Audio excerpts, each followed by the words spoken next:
بسم اللہ الرحمن الرحیم۔ السلام علیکم ورحمۃ اللہ وبرکاتہ۔ رات سونے سے پہلے بستر پر 3 مرتبہ یہ دعا پڑھ لیں۔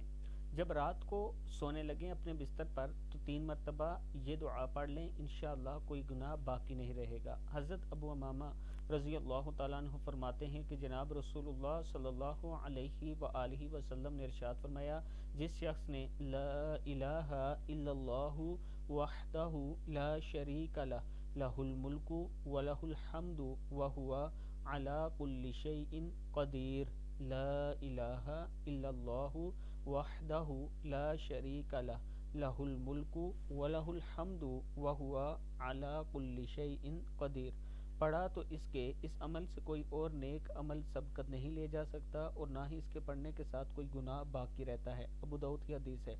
یعنی رات بستر پر لیٹیں تو یہ دعا 3 مرتبہ پڑھ لیا کریں، لا الہ الا اللہ وحدہ لا شریک لہ لہ الملک ولہ الحمد وہو علی کل شیء قدیر۔ صدق اللہ العظیم۔